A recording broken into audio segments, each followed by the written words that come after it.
ఈ సంస్థాగతానికి సంబంధించి ఇప్పుడు 30 లక్షల చిల్లర సభ్యత్వమైంది. అధిష్టానం కొంచెం దీని మీద అసంతృప్తిగా ఉందన్నది ఎంతవరకు వచ్చింది సభ్యత్వం? రెండో క్వశ్చన్, బీజేపీ అధ్యక్షులు త్వరలో బండి సంజయ్ రాబోతున్నారనేది ఒక నోటీస్. నేను కేంద్ర మంత్రిని, నాకు అధ్యక్షుడు ఇచ్చే అవకాశం ఉండనే ఉండదు. నేను మళ్ళీ క్లారిటీ చెప్తున్నా. కిషన్ రెడ్డి గారు నన్నప్పుడు మార్చే సందర్భంలో కిషన్ రెడ్డి గారు కేంద్ర మంత్రిగా ఉన్నారు కాబట్టి వారు ఒక్కరికి ఎగ్జామ్షన్ ఇచ్చారు. జేపీ నడ్డా గారి ఇప్పుడు మెంబర్షిప్ టైం ఉంది కాబట్టి ఎలక్షన్స్ కాబట్టి వాళ్ళు ఇచ్చారు. కాబట్టి భారతీయ జనతా పార్టీలో ఆ అవకాశం ఉండదు. నన్ను రాష్ట్ర అధ్యక్షుడిగా చేసే అవకాశం ఉండదు. నన్ను మొన్ననే కేంద్ర మంత్రి చేసి నాకు మంచి అవకాశం ఇచ్చారు. కాబట్టి రాష్ట్ర అధ్యక్షుడిగా నన్ను చేసే అవకాశం ఉండదు, నన్ను నియమించే అవకాశం ఉండనే ఉండదు. ఇది తప్పు, 100% తప్పు.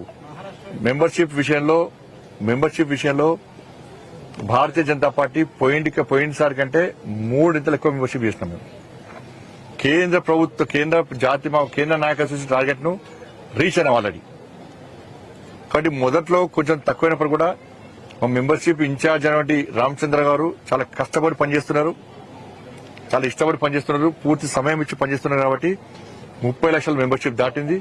అది దాదాపు 40 లక్షలు కాబోతున్నది. ధన్యవాదాలు. మా సంగారెడ్డి మా జిల్లా అధ్యక్షుల గారికి ప్రత్యేక అభినందనలు. టార్గెట్ రీచ్ అయిపోయారు వీళ్ళు. సంగారెడ్డి జిల్లా కార్యకర్తలు అందరూ కూడా బ్రహ్మాండంగా పనిచేస్తున్నారు. నాయకులు కార్యకర్తలు చాలా బ్రహ్మాండంగా పనిచేస్తున్నారు. నిజంగా ఈ జిల్లాకు నిజంగా హ్యాట్స్ ఆఫ్.